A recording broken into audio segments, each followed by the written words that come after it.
आज हम लोग एक नया चैप्टर स्टार्ट कर रहे हैं, that is your point of taxation.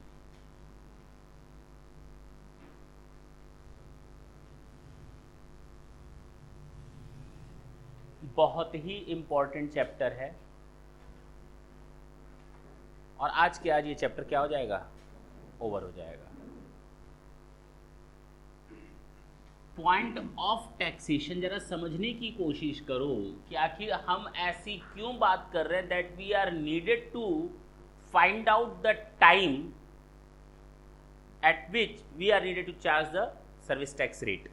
Means अगर हमको सर्विस टैक्स का कैलकुलेशन करना है तो हमारे पास दो चीजें होनी चाहिए, वैल्यूएशन ऑफ सर्विस, कितने रुपए की सर्विस दी, और रेट ऑफ टैक्स, हाँ या ना। अगर हमारे पास ये दो चीजें मौजूद हों तो हमारा सर्विस टैक्स कैलकुलेट हो जाएगा ना, पक्की बात है। वैल्यूएशन के लिए हम लोग वैल्यूएशन ऑफ सर्विसेज चैप्टर पढ़ेंगे, this is a quite different chapter. Rate of tax मालूम है सर, 17-18 एग्जाम के लिए, यानी मई, June, November and December exam के लिए जो 2017 में होंगे, उनके लिए टैक्स रेट्स हैं सर्विस टैक्स के। बाकियों के लिए तुम लोग को मालूम है 14.5% इस समय चल रहा है। Is it clear? इसमें कोई दिक्कत है?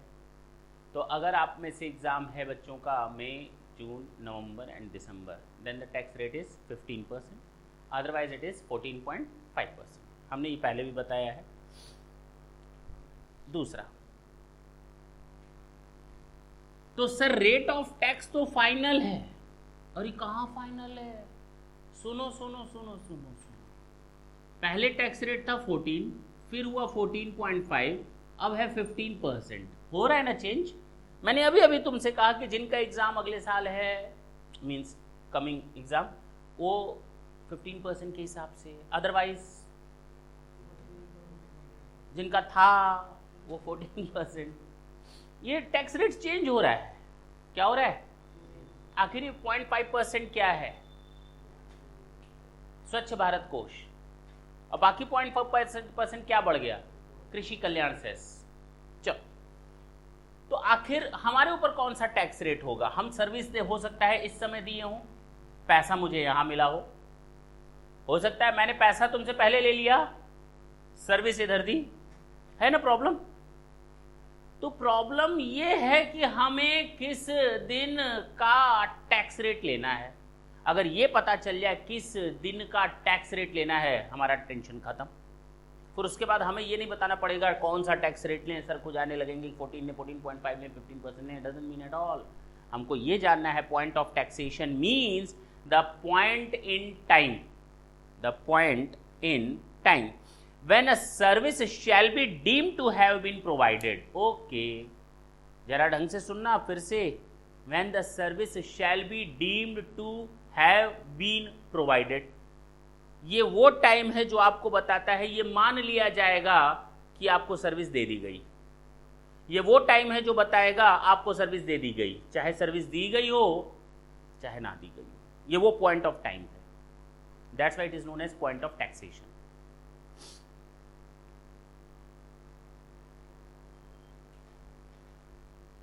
चले आगे।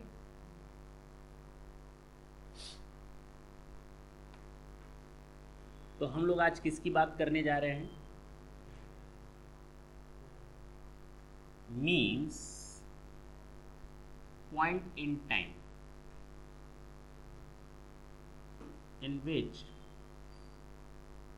it shall be deemed that services have been provided.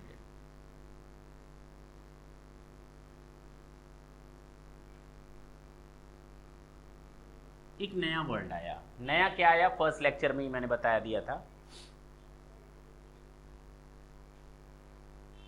कि हम लोग टैक्स देते हैं ऑन सर्विसेज, वो सर्विसेज जो प्रोवाइड की जा चुकी हैं, पास्ट टेंस, प्रोवाइडेड जो सर्विसेज, और एग्रीड टू बी प्रोवाइडेड। पहले ही लेक्चर में बताया था ना कि हम लोगों को टैक्स देना पड़ता है उन सर्विसेज पर जो सर्विसेज मैंने अभी नहीं दी हैं, उन पर भी टैक्स देना है। हमें सर्विस टैक्स उन सर्विसेज पर भी देना है जिन पर अभी हमने कलेक्शन नहीं किया। सर्विस प्रोवाइड कर दी, टैक्स दे दो। पैसा नहीं मिला मुझे तुमसे, लेकिन मुझे टैक्स देना पड़ेगा क्योंकि मैंने तुमको सर्विस, पैसा ले लिया, सर्विस देनी तो भी टैक्स लग जाएगा। यानी this is very much equal to accounts now, accrual system. कौन सा सिस्टम? Accrual system. पक्की बात है। तो सर्विसेज प्रोवाइडेड और services agreed to be provided, दोनों पर टैक्स लग जाता है। इसमें कोई डाउट है? तो हमें पॉइंट ऑफ टैक्सेशन बताता है means point in time in which it shall be deemed that the services have been provided. और प्रोवाइडेड का मतलब यहां पर प्रोवाइडेड और एग्रीड टू बी प्रोवाइडेड, मतलब agreed to be provided means provided हो गया, अब टैक्स लग जाएगा उस पर। हटा दें, क्योंकि यहां पर क्या है? डीम्ड। कौन सा वर्ड है? भले ही आप एग्रीड टू बी प्रोवाइडेड हो, लेकिन मान लिया जाएगा प्रोवाइडेड। हटा दें, आगे चलते हैं।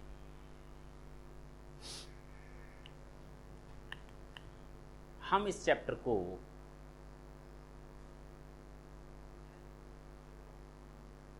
पांच तरीकों से तोड़ेंगे। कितने तरीकों से?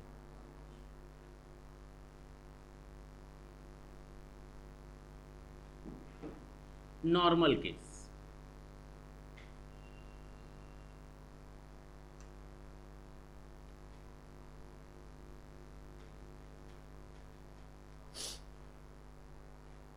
नॉर्मल केस के बाद, नॉर्मल केस में क्या आएगा सर? देखेंगे, अभी हम सबके बारे में डिस्कशन करेंगे line by line. Changes in effective rate of tax, continuous supply of services,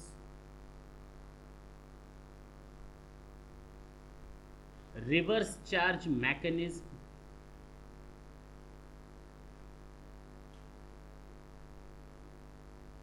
and the last one, new services, taxability।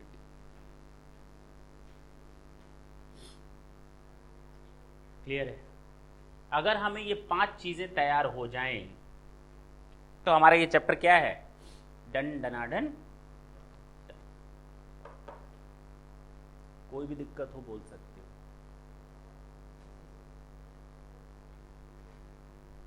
है?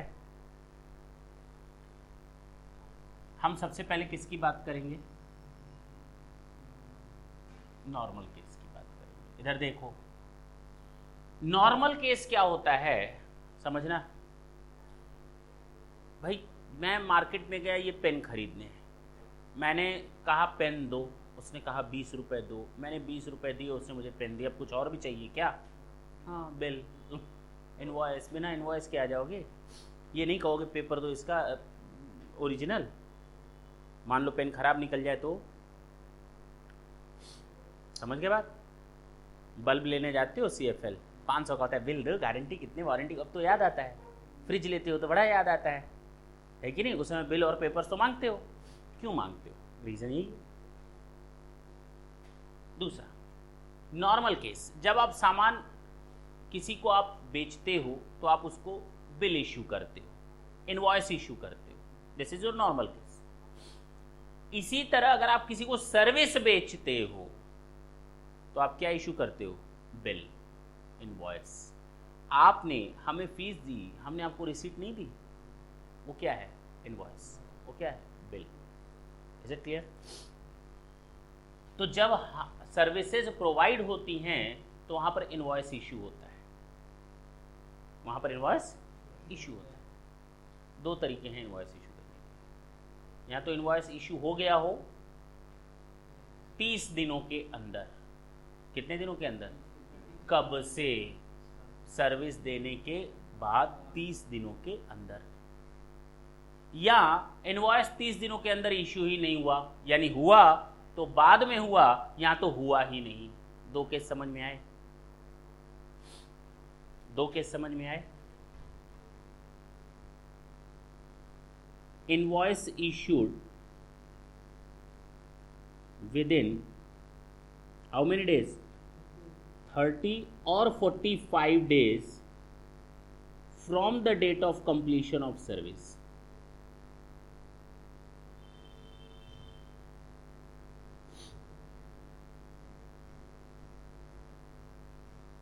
No invoice issued or issued after 30 और 45 डेज। सर ये 45 डेज आपने क्या लिख दिया है ना? नहीं प्रॉब्लम। नॉर्मल केस में 30 दिन होता है, लेकिन बैंकिंग कंपनियों या फाइनेंशियल इंस्टीट्यूशन को 45 दिन का समय दिया गया है। नॉर्मल केस में सर्विसेज के खत्म होने के 30 दिन के अंदर आपको इनवॉइस इशू कर देना है। बैंकिंग और फाइनेंशियल कंपनियों के केस में, जिसमें एनबीएफसी शामिल है, नॉन बैंकिंग फाइनेंशियल कंपनीज, उनको 45 दिन का समय दिया गया। कितना? 45 डेज का समय दिया गया। कितना? 45 डेज का समय दिया गया। नॉर्मल केस में 30 दिन, वैसे आपको बैंकिंग केस में 45 दिन का समय दिया गया है।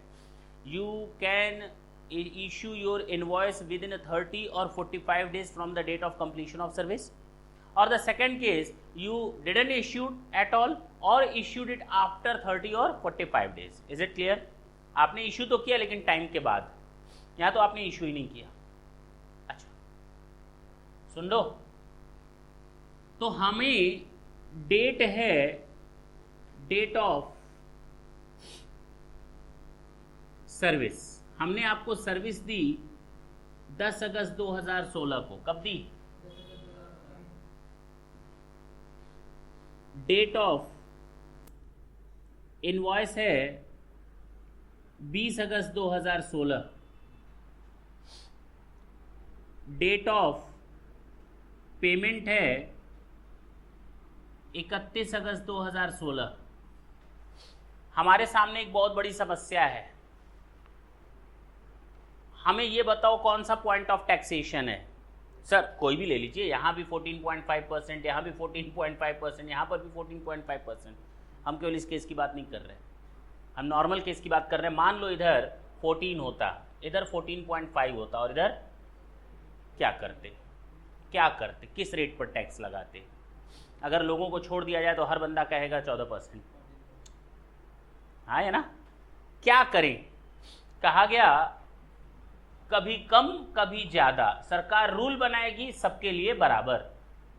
हो सकता है उससे सरकार को कुछ फ़ायदा हो या घाटा हो सकता है उससे सरकार को कुछ, तुम लोग को कुछ फ़ायदा या घाटा हो जाए। सरकार को इससे मतलब नहीं होता, rule is equal to all. अच्छा अब बताओ पॉइंट ऑफ टैक्सेशन किस डेट का दे, क्योंकि हमने तुम लोग को पहले ही बताया हमें रेट डिसाइड करना है, और रेट डिसाइड करने के लिए हमें वो टाइम बता दो कब हम मान लें कि that services have been provided, shall be deemed to have been provided. हाँ बताओ किस दिन माने?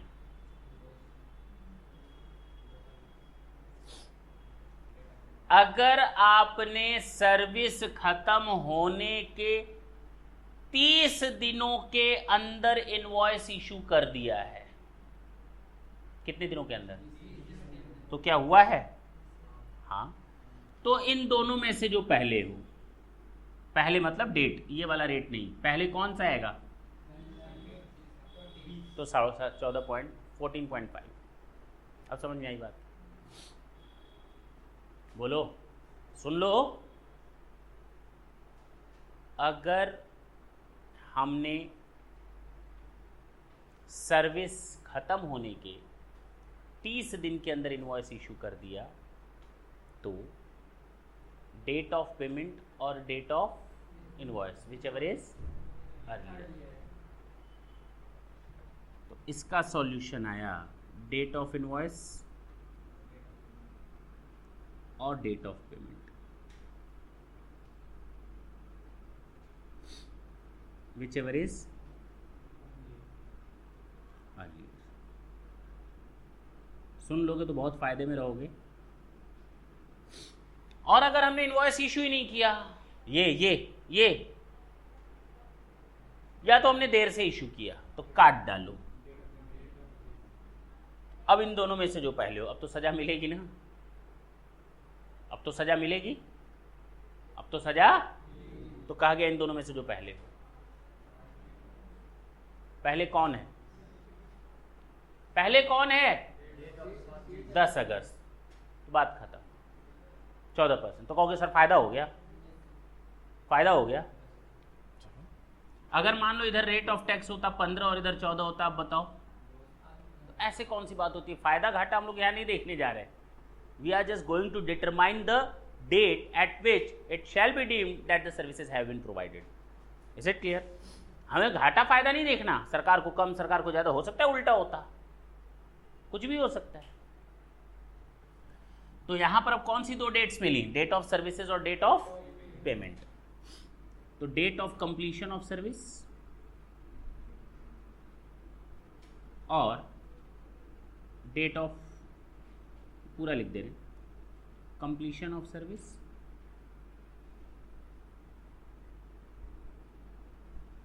और date of payment, which ever is earlier. समझ में आई बात?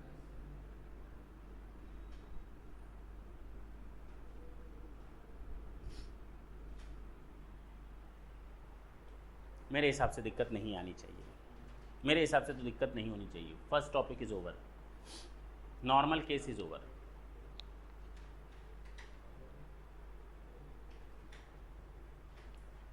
नोट कर लो।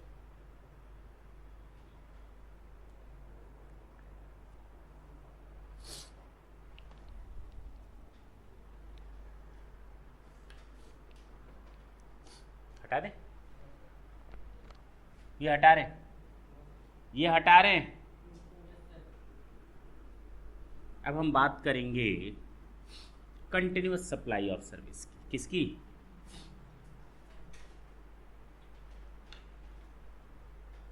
एक होता है डॉक्टर के पास जाना, तुरंत इलाज कराना, पैसा देना और अपने घर चले आना, कि साल भर तक रोग दिखाओगे उसको।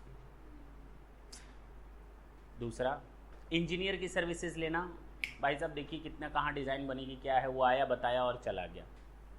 The services are over. Short period की सर्विसेज थी, 1 दिन 2 दिन 10 दिन 15 दिन 20 दिन ऐसे ही।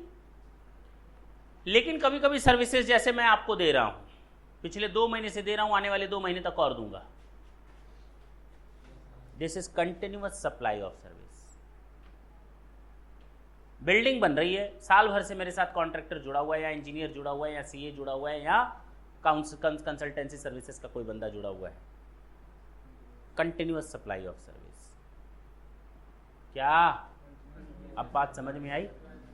कंटिन्यूअस सप्लाई ऑफ सर्विस वो सर्विसेज होती हैं जो कम से कम 3 महीने या उससे अधिक ड्यूरेशन तक कंटिन्यूअस सप्लाई की जाती हो। पहला।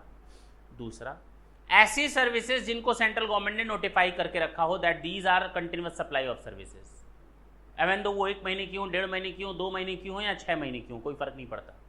2 चीजें मैंने बताई। कंटिन्यूअस सप्लाई ऑफ सर्विसेज वो सर्विसेज होती हैं जिनमें हमको कंटिन्यूअस सामने वाले को सर्विसेज देनी होती हैं कम से कम 3 महीने या उससे अधिक। कम से कम 3 महीने यानी 3 महीने से अधिक, 3 महीने से अधिक कंटिन्यूअस सप्लाई दी जाती है सर्विसेज की। दूसरी, जिनको सेंट्रल गवर्नमेंट ने नोटिफाई कर रखा है कि these are the continuous supply of services and the government has notified only these 2 services till date. 2 services को नोटिफाई कर रखा है गवर्नमेंट ने, आज की डेट में 2 सर्विसेज को नोटिफाई कर रखा है कि ये हमारी कंटिन्यूअस सप्लाई ऑफ सर्विस है। पहला है आपका टेलीकम्युनिकेशन सर्विसेज, हाय हेलो होता है ना, ये जो रखे हो टेलीकम्युनिकेशन सर्विस। दूसरा, वर्क कॉन्ट्रैक्ट, बिल्डिंग बनाने का काम देना है कि नहीं, वर्क कॉन्ट्रैक्ट देना, ये सब तुम्हारा क्या है? Continuous supply of services. 10 दिन का हो, 15 दिन का हो, कोई फर्क नहीं पड़ता, कंटिन्यूअस सप्लाई ऑफ सर्विस की कैटेगरी में आ गया। कम से कम 3 महीने से अधिक का अगर सप्लाई हो सर्विस का रेगुलर, तो वो कंटिन्यूअस सप्लाई ऑफ सर्विस है। और यहाँ तो सेंट्रल गवर्नमेंट ने नोटिफाई करके रखा है। सेंट्रल गवर्नमेंट ने 2 सर्विसेज को नोटिफाई करके रखा है, work contract and telecommunication services, work contract and telecommunication services, बोल 2-3 बार बोलो। Work contract and telecommunication services, work contract and telecommunication services. बोलने में तबीयत खराब हो रही है तुम्हारी, बोलो ना। Work contract and telecommunication services, work contract and telecommunication services, work contract and telecommunication services. Is it okay? कोई दिक्कत नहीं है। अब प्रॉब्लम ये आती है, पॉइंट ऑफ टैक्सेशन क्या लें?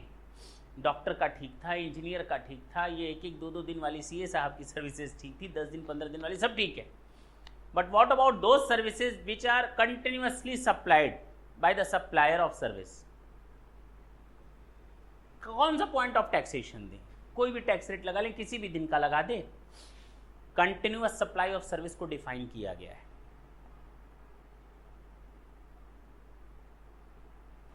कहा गया कंटिन्यूअस सप्लाई ऑफ सर्विस का पॉइंट ऑफ टैक्सेशन वो होगा, ढंग से सुनना, सीबीएसई ने क्लैरिफाई किया इस मैटर को, central board of excise and custom board ने क्लैरिफाई किया इस मैटर को, कि कंटिन्यूअस सप्लाई ऑफ सर्विस का पॉइंट ऑफ टैक्सेशन वो होगा जहां पीरियोडिकली या time to time service provider को ये अधिकार है कि वो सर्विस रिसीवर से पैसा चार्ज कर सके। ओके, जब आपका और मेरे बीच एग्रीमेंट होगा 2 साल के काम का, तो मैं आपसे क्या कहूंगा, 2 साल बाद पैसा देना,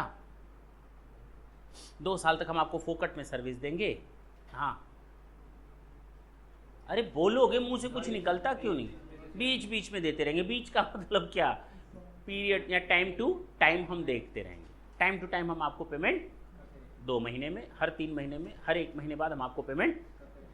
अच्छा, इतना परसेंटेज काम कंप्लीट हो गया, इतना पैसा, इतना परसेंटेज काम कंप्लीट हो गया, इतना पैसा, इतना परसेंटेज काम कंप्लीट हो गया, इतना पैसा। ये भी तरीका है, ये भी एक तरीका है। तो अगर service provider is very much able to collect the amount of service from the service receiver, then this is the point of taxation. बात समझ में आई? उस पर्टिकुलर पार्ट के लिए वो पॉइंट ऑफ टैक्सेशन हो जाएगा, उस पर्टिकुलर पॉइंट के लिए वहां पर वो सर्विसेज की हम लोग क्या निकालेंगे? Point of taxation. Point of taxation क्या होगा सर? जरा देखो तो, कंटिन्यूअस सप्लाई ऑफ सर्विस के लिए तो याद आ गई बात, क्या? मोर देन 3 months प्लस और नोटिफाइड बाय सेंट्रल गवर्नमेंट, और सेंट्रल गवर्नमेंट ने 2 सर्विसेज नोटिफाई की हैं, work contract and telecommunication services. समझ में आई बात? तो इनके लिए पॉइंट ऑफ टैक्सेशन क्या है बता तो दिया। जब सामने वाला सर्विस प्रोवाइडर सर्विस रिसीवर के ऊपर इनवॉइस इशू कर सके for the purpose of collection of their services value, service amount, तो वो हमारा पॉइंट ऑफ टैक्सेशन हो जाएगा। क्या उस पर्टिकुलर परसेंटेज काम खत्म होने के 20% काम खत्म होने पर तुम मुझे 15% पैसा दे दोगे? कितना काम खत्म होने पर?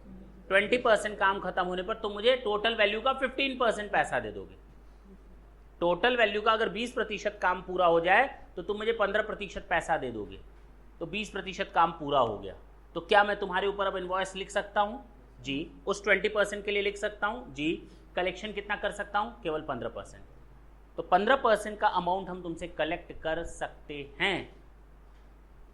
तो whether the invoice has been issued within 30 और 45 डेज और invoice has not been issued. Normal case में आ गए। अब तो हम लोग किस में आ गए? नॉर्मल केस में आ गए। मैं डेफिनेशन पढ़ देता हूँ कंटिन्यूअस सप्लाई ऑफ सर्विस की, ढंग से सुनना, अगर कहीं दिक्कत हो तुरंत पूछ लेना। Continuous supply of service means any service which is provided और एग्रीड टू बी प्रोवाइडेड, सुन लो, or agreed to be provided continuously or on recurrent basis under a contract for a period exceeding 3 months, 3 महीने से ज्यादा होना चाहिए, with the obligation of the payment periodically or from time to time बताया, or the services which are notified by the central government in a official gazette. दो services हैं जिनको official gazette में नोटिफाई किया गया, telecommunication services and work contract services. वापस आते हैं, अभी रुको, सुन लो पहले कहानी। सर्कुलर बता देते हैं जो सीबीएसई ने इशू किया है, क्लैरिफाई किया है, जरा ढंग से देखना। Determination whether a service has been completed, वो part of the service complete हुआ है या नहीं, उसके लिए इसके लिए हमको डिटरमाइन करने के लिए would be the completion of all the related activity that place the service provider in a situation to be able to issue an invoice। जो सर्विस प्रोवाइडर को इस लायक बना दे कि आप एक इनवॉइस इशू कर सकते हो, इतने परसेंटेज के लिए या इतनी वैल्यू के लिए। बात समझना, इतने परसेंटेज या इतनी वैल्यू के लिए आप इनवॉइस इशू कर सकते हो। आप अब इस लायक हो, अब आप अपनी इस लायकी को लायक में बदलो या नालायकी में बदलो, चाहे इनवॉइस इशू करो या ना करो, बात की बात है। But you were able to issue the invoice to collect your sum, हाँ या ना, according to your agreement you were capable to issue invoice for a particular service or part of the service. Is it clear? तो उसे हम कहेंगे point of taxation. अब तो clear है ना, कि अभी भी दिक्कत है? नहीं sir, continuous supply of service में दिक्कत नहीं आएगी।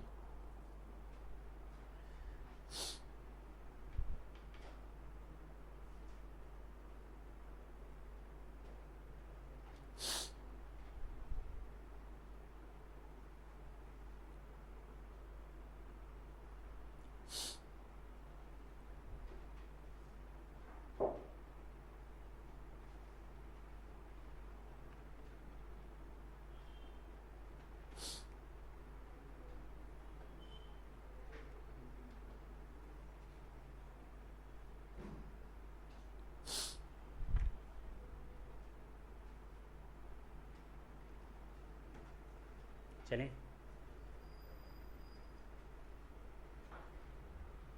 कहीं कोई डाउट हो तो बता सकते हो। मैं फिर से बोलता हूं, अगर कंटिन्यूअस सप्लाई ऑफ सर्विस का केस है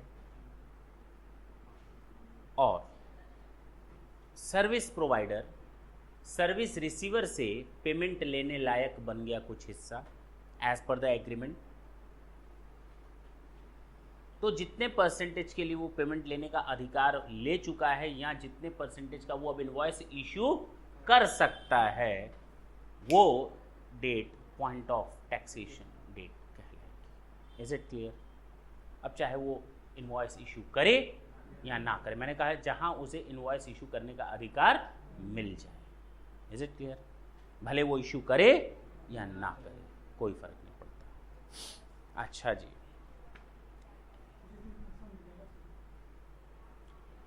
बच्चे ने कहा अगर पैसा पहले मिल चुका है तो मैंने तुम लोग को पहले ही बताया है कि एडवांस पेमेंट पर टैक्स तुरंत लग जाता है। सर्विस टैक्स में अगर आपको एडवांस, मुझे तुम लोगों ने एडवांस फीस दे दी है, I will liable to pay the amount of service tax.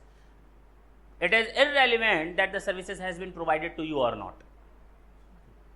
तो बताया, तो डेट ऑफ पेमेंट और डेट ऑफ इनवॉइस जो पहले हो, अगर पेमेंट पहले हो गया तो पहले वही आ जाएगा, बात खत्म हो गई, तब तो कुछ सोचना ही नहीं है। अगर पेमेंट पहले हो गया तब तो कुछ सोचना ही नहीं है, टैक्स लगा दो, तब तो आंख बंद कर लो बिल्कुल। चलिए, तो अभी तक हम लोगों ने दो चीजें देखी। इस टॉपिक में अगर हम पॉइंट ऑफ टैक्सेशन की बात करते हैं, सबसे इंपॉर्टेंट टॉपिक आता है changes in effective rate of tax, जो हम लोग के सामने अभी थोड़ी देर पहले प्रॉब्लम आई थी। 14 था, 14.5 हो गया, अब 15 हो गया। तो हम किस रेट को लेंगे, अब हम इसकी बात करने जा रहे हैं।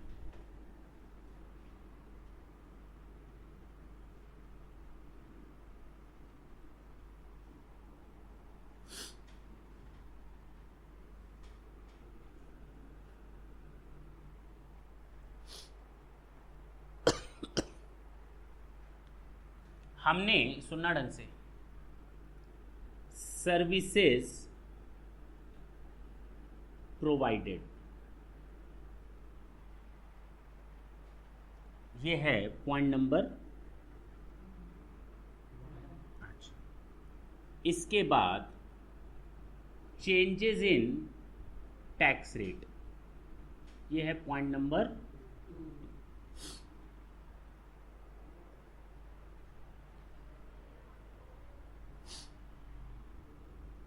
चलें आगे। अब इस केस की बात कर रहे हैं हम। केस नंबर 1 क्या है? सर्विस प्रोवाइड कर दी है, उसके बाद चेंज हुआ है टैक्स रेट में। इनवॉइस इशूड और डेट ऑफ पेमेंट आया ना।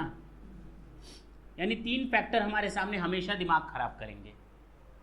1 2 3, completion of service, date of service, date of invoice and date of payment. शुरू से ही हम लोग चल कर रहे हैं इस तीन चीज़ों पर।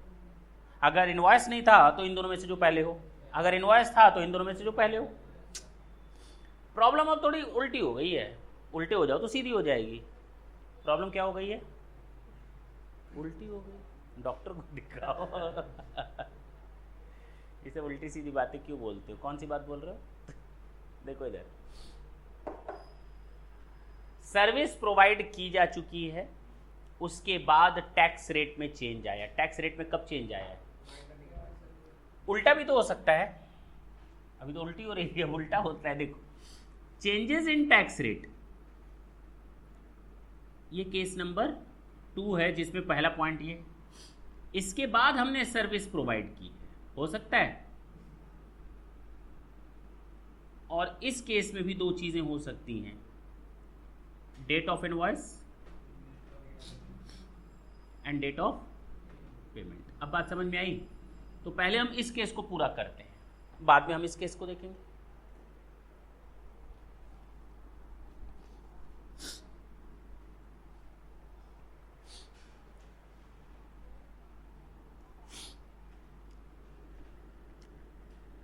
Before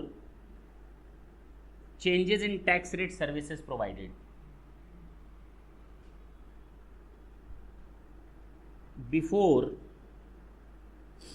changes in tax rate invoice issued, before changes in tax rate date of payment is there। तब प्रॉब्लम क्या है? तुम बीमार हो क्या? प्रॉब्लम क्या है? क्या दिक्कत है इसमें?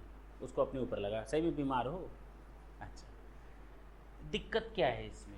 इसे तो कोई प्रॉब्लम ही नहीं है, ये तो आपको लाना ही नहीं चाहिए सर। इसके पहले पहले तीनों हो गया, इसके पहले पहले पहले, तब तो नॉर्मल केस है।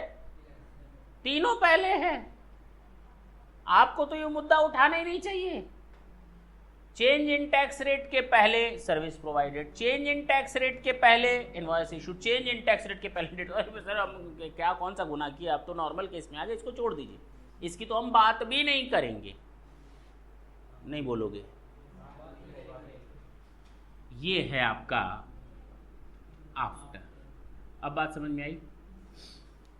इसके बाद है, अब बताओ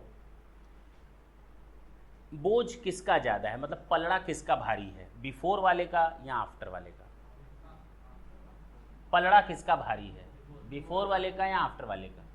कैसे मालूम? क्योंकि 2 चीजें बिफोर हैं, इसके पहले 2 चीजें हो गई और इसके बाद, तो किसको लोगे? इनवॉइस इशू किसको लोगे? हाँ या ना? हाँ भाई, इनवॉइस इशू ले लेंगे। पलड़ा किसका भारी है? इसका। किसको लेते हो? इनवॉइस इशू या डेट ऑफ पेमेंट, जो दोनों में से पहले हो, यही तो लेते हो। लेकिन जब वो चीज उधर चली गई तो इन दोनों का पलड़ा भारी हो गया, तो किसका आंसर आएगा? Invoice issue. ये हमारा पॉइंट ऑफ टैक्सेशन है। अच्छा, हो सकता है, सुन लो पहले, इनवॉइस इशूड और डेट ऑफ पेमेंट, ये आफ्टर है और ये बिफोर है। अब बताओ किसका पलड़ा भारी है? इन दोनों का। Before before, changes in tax rate के पहले ही आ गया दोनों, तो किसको बेस लोगे? तेज हो गए हो तुम लोग, हैं? ये है आपका पॉइंट ऑफ। समझ में आई बात?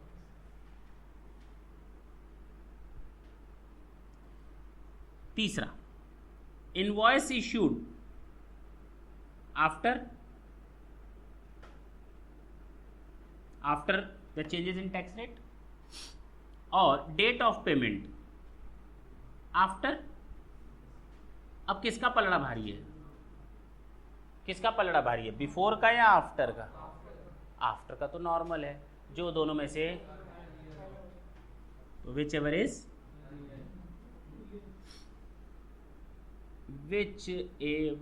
इज अर्लियर वो हो जाएगा आपका POT। ओके, एक चीज़ तो मैं शुरू से ही आपको बताना भूल गया, इतनी लंबी कहानी हो गई अभी तक, वो छोटी चीज़ जहाँ पे मुझे स्टार्ट करना चाहिए था वो लाइन छूट गई, जरा सुन लें। हम लोग जो स्टडी कर रहे हैं that is pot rules 2011, full form होता है POT, point of taxation rules 2011। जो भी हम स्टडी कर रहे हैं ये याद रखना, point of taxation rules 2011, that should be the first sentence of this chapter, लेकिन कहीं दिमाग से उतर गया पढ़ाते पढ़ाते। Point of taxation rules 2011, point of taxation rules 2011, pot rules 2011, point of taxation rules 2011। Is it clear? पक्की बात है, ये समझ में आया? ये पहला केस हम लोग का खत्म हो गया, नोट हो गया? थोड़ी स्पीड लाएंगे।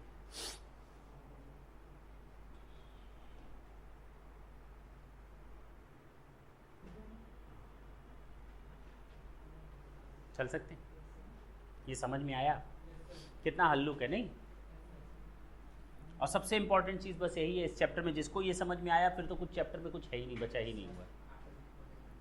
क्या कर रहे हो?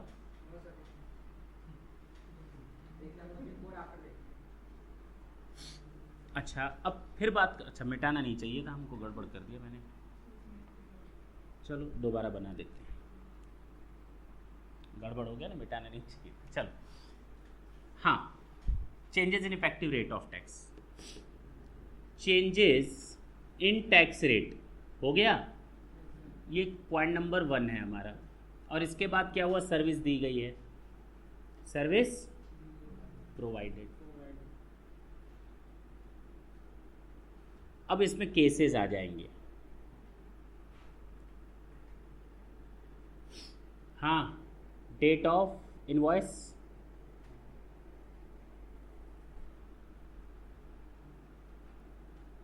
और डेट ऑफ पेमेंट, यानी सर्विस कब है, आफ्टर है, चेंज होने के बाद। डेट ऑफ इनवॉइस बिफोर है, और डेट ऑफ पेमेंट भी हो सकता है।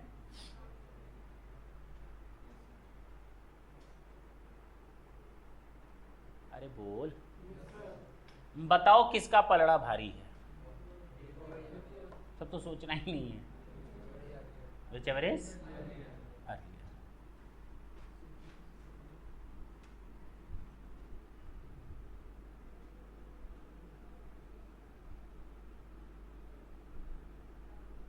POT हो जाएगा, बोलो ना।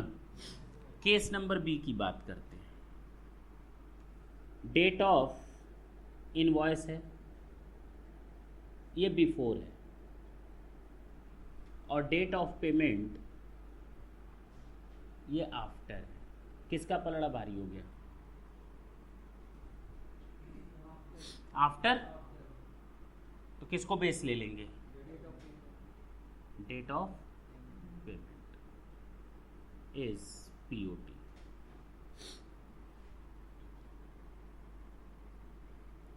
डेट ऑफ इनवॉइस बिफोर हो जाएगा, डेट ऑफ इनवॉइस आफ्टर हो जाएगा, और डेट ऑफ पेमेंट बिफोर हो जाएगा। तो बताओ किसका पलड़ा भारी हो गया, आफ्टर? तो किसको ले लेंगे base, date of invoice is POT। नहीं समझ में आया?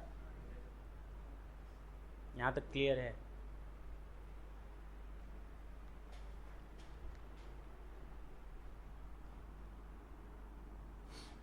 और अगर दोनों आफ्टर हो जाएगा तब तो इसकी कोई ज़रूरत ही नहीं, आप ऐसी बात ना करो। अब समझे, सब तो आफ्टर है तो कोई दिक्कत ही नहीं आएगी, खत्म। नोट कर लो इसको। हाँ, है ही नहीं, लिख लो तो वो भी बता दें। यहां तक किसी को कोई दिक्कत?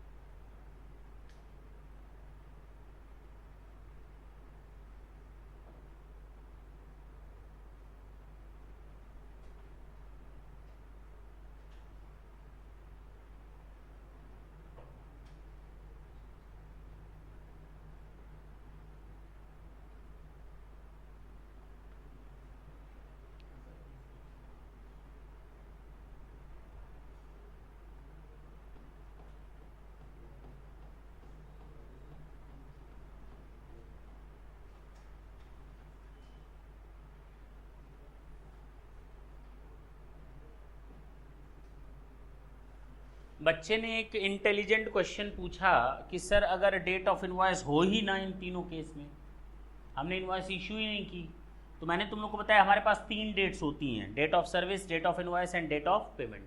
अगर ये ना हो तो इन दोनों में से जो पहले हो, इन दोनों में से जो पहले हो, इन दोनों में से जो पहले हो, बात खत्म हो गई। अगर ये है 30 दिन या 45 दिन के अंदर तो इन दोनों में से जो पहले हो नॉर्मली। अब क्लियर हो गया। लेकिन चूंकि ये हमारा चेंजेस इन टैक्स रेट है और इनवॉइस इशू किया है तो प्रॉब्लम वहां आएगी। हटा दें। ये समझ में आ गया है पक्का ना? अब हम जो बात करने जा रहे हैं that is your reverse charge mechanism. अभी तक जो मैंने आपको बताया नॉर्मल केस में बताया कि अगर हम लोग इनवॉइस इशू करते हैं 30 दिन या 45 दिन के अंदर या नहीं करते, अगर अब कंप्लीशन ऑफ डेट सर्विसेज के 30 या 45 दिन के अंदर इनवॉइस इशू कर देते हैं तो डेट ऑफ पेमेंट और date of invoice which ever is earlier. अगर इनवॉइस इशू नहीं करते हैं तो date of completion of service और date of payment which ever is earlier. खत्म हो गया काम। हमने बताया था कंटिन्यूस सप्लाई ऑफ सर्विसेज के केस में अगर 3 महीने या उससे अधिक 3 महीने से अधिक की अगर सर्विसेज कंटिन्यूस सप्लाई की जाती है तो उसको हम कंटिन्यूस सप्लाई ऑफ सर्विस मानेंगे, बशर्ते टाइम टू टाइम या पीरियोडिकली सामने वाले से हम पेमेंट लेते हों। उसके लिए सीबीसी का क्लैरिफिकेशन है कि point of taxation would be that date in which the service provider is capable to issue invoice। हाँ या ना? पक्की बात है।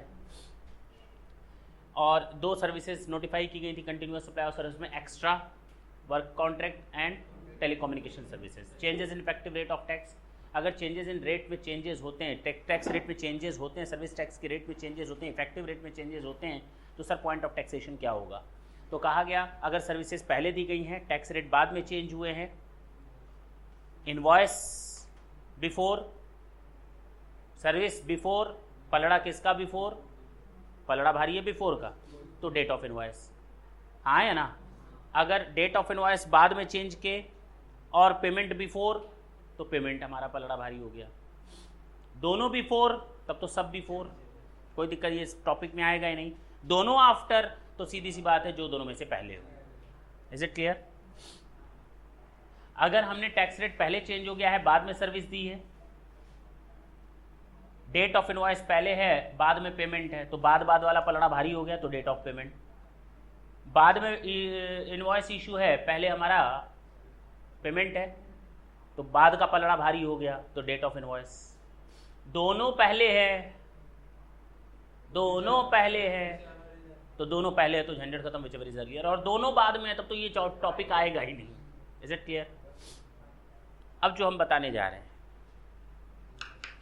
Reverse charge mechanism. Reverse charge mechanism होता क्या है, ढंग से सुनेंगे इधर। मिस्टर एक्स ने मिस्टर वाई को सर्विसेज दी। अब ये मिस्टर वाई सर्विस रिसीवर है, ये सर्विस प्रोवाइडर है, ये इसको 2 पेमेंट देता है, एक तो सर्विस का और दूसरा सर्विस टैक्स का। हाँ या ना? इसको जब सर्विस टैक्स आएगा तो ये किसके खाते में जमा करेगा? गवर्नमेंट के खाते में सर्विस टैक्स जमा करेगा। It means he is working like an agent. He is not going to pay the amount of service tax out from his own pocket. He is collecting it from the service receiver and paying it to the government account. Is it clear? He is like a collector. He is like collector, वो वाला collector नहीं, he is like a agent on behalf of the government. अब problem आती है कि service tax दे कौन रहा है? ये सर्विस रिसीवर। एक्चुअल में तो पेमेंट सर्विस रिसीवर ही कर रहा है। अगर हम कोई सर्विस विदेश से हिंदुस्तान में मंगाते हैं, कहां से? अगर हम कोई सर्विस विदेश से हिंदुस्तान में मंगाते हैं तो मैं क्या हूं? Service receiver. तो कुछ केसेस में गवर्नमेंट ने हमसे कहा कि हम इन सर्विसेज पर भी टैक्स लगाएंगे। मैंने कहा लगा दो, लगाओ उस आदमी के ऊपर जो तुम्हारे कंट्रोल या तुम्हारे बस में नहीं है। बस का मतलब ट्रेन वाली वो बस नहीं, जो तुम्हारे कंट्रोल में नहीं है, वो तो आउटसाइड इंडिया है, वो सर्विस प्रोवाइडर है। तुम तो सर्विस प्रोवाइडर से कहते हो टैक्स दो, करवाओ उस आदमी का रजिस्ट्रेशन हिंदुस्तान के सर्विस टैक्स डिपार्टमेंट में। अब सरकार का दिमाग खराब, उसने कहा बात तो सही है। उसने कहा मैं तेरे को ही पकड़ूंगा, सर्विस रिसीवर को। किसको पकड़ूंगा? तू उसको पेमेंट करता सर्विस का, तू उसको पेमेंट करता सर्विस टैक्स का। एक काम कर, तू उसको पेमेंट कर सर्विस का और तू मुझे पेमेंट कर दे ये रिवर्स चार्ज मैकेनिज्म है। अब बात समझ में आई? अब तक कौन पेमेंट कर रहा था गवर्नमेंट को, अब कौन पेमेंट कर रहा है? Service receiver. सर्विस रिसीवर कौन पेमेंट कर रहा है? क्लियर हुआ? नहीं, इसको हम कहते हैं रिवर्स चार्ज मैकेनिज्म। अगर कोई बंदा नॉन टैक्सेबल टेरिटरी में है, यानी जम्मू एंड कश्मीर में है, सुन लो, सर्विस प्रोवाइडर कहां पे है और सर्विस रिसीवर कहां पे है? दिल्ली में। लग जाएगा, क्योंकि सर्विस टैक्स का पेमेंट तो ये करेगा इसको और ये गवर्नमेंट को करेगा। गवर्नमेंट कहेगी हम इससे काहे लिए, तो नॉन टैक्सेबल टेरिटरी में रहता है, तो किससे ले लेगी? तो सर्विस रिसीवर ही पेमेंट करेगा गवर्नमेंट को सर्विस टैक्स। इसको हम कहते हैं रिवर्स चार्ज मैकेनिज्म। क्या कहते हैं? कंसेप्ट समझ में आया? तो रिवर्स चार्ज मैकेनिज्म जरा ढंग से सुनना। अब प्रॉब्लम कहां आई गवर्नमेंट को? गवर्नमेंट को प्रॉब्लम आई, गवर्नमेंट ने कहा कि एक्स ने वाई को सर्विस दी है और अब एक्स इंतजार कर रहा है कि पेमेंट आएगा। किससे? किस चीज का? सर्विस का। और गवर्नमेंट इंतजार कर रही है सर्विस टैक्स का। ये दोनों इंतजार कर रहे हैं। हम इंतजार करेंगे था ना गाना, तो गवर्नमेंट भी इंतजार कर रही है, ये भी इंतजार कर रहे हैं, दोनों इंतजार कर रहे हैं। और इंतजार करते करते दोनों की आंखें पत्थर आ गई।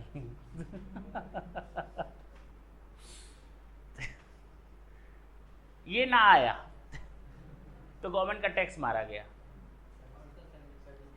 फिर फालतू बात बोल रहे हो। गवर्नमेंट को इससे मतलब नहीं है पैसा इसको मिला या नहीं मिला।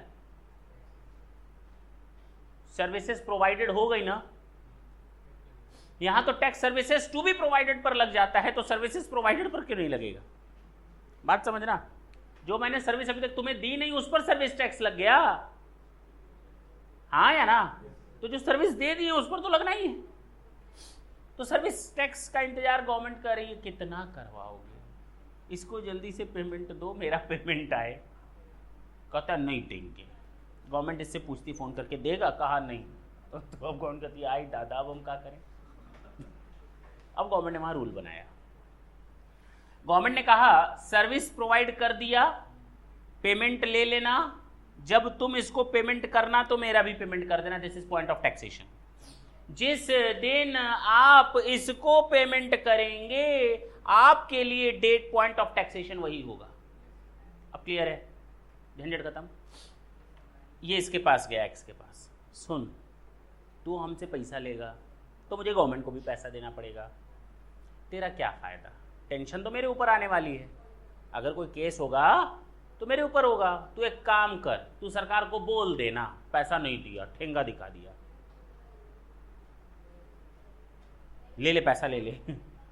इसने इसको पैसा दे दिया, सरकार इंतजार कर रही, उधर आएगा नहीं आया। पता किया तो पता चला ये पैसा नहीं लेगा, जबकि ये पैसा, तो सरकार ने कहा तुम दोनों की टैक्स प्लानिंग में हम क्यों पैसे, टैक्स चोरी करने में तुम लोग कहाँ थे, हम क्यों पैसे, हम कहाँ तक अमीर, हम कहाँ तक ईमानदार और बेईमान को ढूंढते फिरेंगे। एक काम करते हैं, 3 महीने का समय देता हूँ। कितने महीने का? 3 महीने का समय देंगे, तुम्हारी सर्विस मिल गई? इसने कहा हाँ, 3 महीने तक मैं इंतजार करूंगी। गवर्नमेंट ने क्या कहा? नहीं तो 3 महीना 1 दिन पर पैसा हमको दे देना, भले उसको दो या ना दो। अब समझ में आया? तो रिवर्स चार्ज मैकेनिज्म और पॉइंट ऑफ टैक्सेशन है। अगर 3 महीने के अंदर पेमेंट दे देता है तो जिस दिन पेमेंट देगा वो पॉइंट ऑफ टैक्सेशन होगा, और अगर 3 महीने तक पैसा नहीं देता, 3 महीना 1 दिन वाला हिसाब किताब इसमें आ जाएगा पॉइंट ऑफ टैक्सेशन। अब बात समझ में आई? क्लियर है? हमें नहीं लगता कोई दिक्कत आई होगी। लास्ट, इस चैप्टर का लास्ट। नींद आ रही है?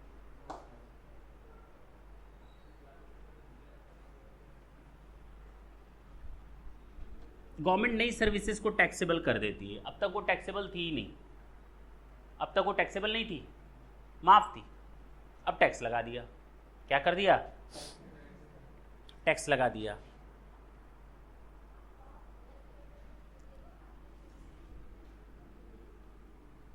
इधर देखना,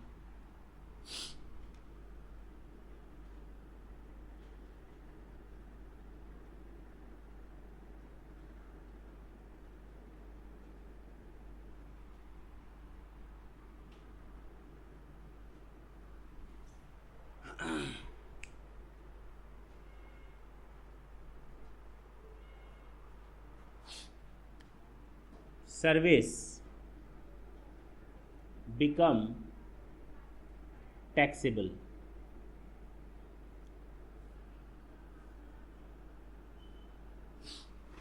आया ना? Date of invoice and date of payment. Before हो गया, ये भी बिफोर है, तब तो कोई टेंशन ही नहीं है। इस डेट के पहले ही दोनों हो गया। इस डेट के पहले सर्विस टैक्स जिस दिन लगा उसके पहले ही हमने आपको इनवॉइस इशू कर दिया, उसके पहले ही आपने हमको पेमेंट कर दिया, भले सर्विसेज दी गई हैं या नहीं दी गई।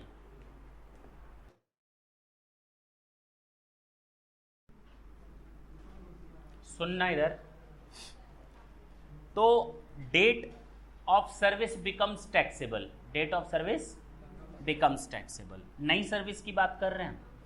और इस टैक्सेबल की डेट से पहले ही हमने डेट ऑफ इनवॉइस इशू कर दिया, बिफोर है, और इसी के पहले हमने डेट ऑफ पेमेंट है, तब तो बिफोर का पलड़ा भारी है ना। तो बात खत्म हो गई, टेंशन का है कि जो दोनों में से पहले हो यानी सर्विस टैक्स लगेगा ही नहीं, क्योंकि सर्विस टैक्स तो बाद में लगा है, ये कब लगा है? और ये दोनों क्या है? पलड़ा भारी है, हाँ या ना? तो विच एवर इज अर्लियर, अभी हम विच एवर इज अर्लियर लिखना तो नहीं चाहिए लेकिन मैं लिख दे रहा हूं, तो ये हो जाएगा मीन्स नो टैक्स, हाँ या ना? कोई टैक्स नहीं लगा क्योंकि टैक्स तो बाद में आया है। टैक्स कब आया है? टैक्स रेट बाद में आया है, उसके पहले ही पेमेंट हो गया, उसके पहले इनवॉइस हो गया, तो झंझट खत्म हो गई। सर्विसेज तुम बाद में देना या पहले देना उससे हमको कोई लेना देना नहीं। अच्छा, प्रॉब्लम कब आएगी? अगर हमने, सुनना ढंग से,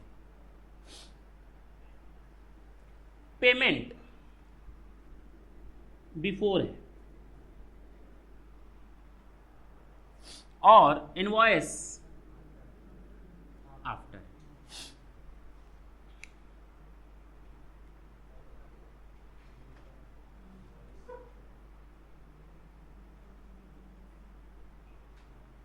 तो किस पर लगेगा? पक्का? गवर्नमेंट ने कहा अगर आप पेमेंट ले चुके हैं, मैंने तुमसे पेमेंट ले लिया और मैंने कहा हम इतने में पढ़ाएंगे, 2 दिन बाद रेट चेंज हो गया, टैक्स लग गया, अब मैं कहूँगा और पैसा दो, टैक्स लगेगा, तुम दे दोगे? नहीं, मना करोगे। तो गवर्नमेंट ने मुझे मौका दिया कि हम आपको मौका देते हैं 14 दिनों का, अगर आप इनवॉइस इशू नहीं किए हैं, पेमेंट ले चुके हैं, इनवॉइस इशू नहीं किए हैं, छोटी सी तो खता है, कि आपने इनवॉइस इशू नहीं किया, तो एक काम करो, जिस दिन ऐसा चेंज हुआ है उसके 14 दिनों के अंदर इनवॉइस इशू कर दो, हम माफ कर देंगे तुम्हें, हम मान लेंगे बिफोर वाला ही केस है। बात समझ में आई? ये भी बिफोर कर देंगे। अगर आप 14 दिनों के अंदर, चेंज के 14 दिनों के अंदर अगर आप इनवॉइस इशू कर देते हैं तो इसको भी हम बिफोर मान लेंगे, तो बिफोर वाला केस लग जाएगा, नो टैक्स। अब बात समझ में आई? अगर आप हमें इस टैक्स रेट में जो आया है, नया टैक्स नया आया है सर्विस में, पहले तो था ही नहीं, अब आया है, तो अब आपके ऊपर टैक्स लग रहा है और आपने इनवॉइस बाद में इशू किया, पेमेंट ले लिया है, अब आप पेमेंट लेने जाएंगे, सामने वाला दौड़ा देगा, तो आप पेमेंट ले नहीं सकते, अपनी जेब से देना पड़ेगा। तो हम आपको एक मौका देते हैं कि आप इनवॉइस 14 दिनों के अंदर इशू कर दें, हम मान लेंगे वो पहले इशू कर दी गई थी। Is it clear? ऐसा लिखा नहीं है मान लेंगे कि पहले इशू कर दिया, हम बता रहे हैं तुम लोगों को, ठीक है ना? तो यहाँ पर कोई टैक्स नहीं लगेगा अगर 14 दिनों के अंदर हमने इनवॉइस इशू कर दी। ये भी काम हो गया। लास्ट, अगर हमने ये बिफोर किया है और ये आफ्टर किया है, तो गवर्नमेंट ने कहा यहां पर आपको कोई माफी नहीं मिलेगी, आपके ऊपर टैक्स लग जाएगा। पूछो क्यों?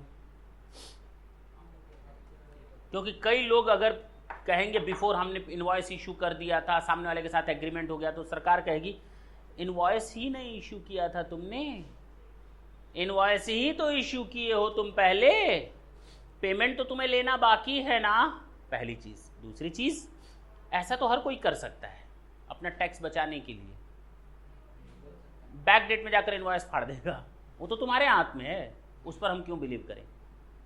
बैक डेट में पेमेंट नहीं आ सकता, लेकिन इनवॉइस जरूर हो सकता है, तो हम इसको तवज्जो नहीं देंगे, यहां पर टैक्स लग जाएगा। अब बात समझ में आई? अब बात समझ में आई? तो यहां पर new services becomes taxable if invoice has been issued before the service becomes taxable and the payment, even though the payment is coming thereafter, service tax would be charged. But in that case, where the payment has already been received before the services becomes taxable, only the invoice was not issued. Government has given us time for 14 days from the date of service becomes taxable to issue the invoice. अगर हमने 14 दिनों के अंदर invoice issue कर दिया तो tax नहीं लगेगा, अगर 15वां दिन हो गया तो भैया टैक्स उसमें भी लग जाएगा। अब बात समझ में आई? आपका ये चैप्टर होता है खल्लास, टाटा बोलने का वक्त। हमें नहीं लगता इन 5 पॉइंट्स को करने के बाद आपको इस चैप्टर में कहीं पर भी कोई दिक्कत आएगी। अगर कोई डाउट आता है नेक्स्ट क्लास में हमें ज़रूर पूछ लेंगे। थैंक यू बच्चों।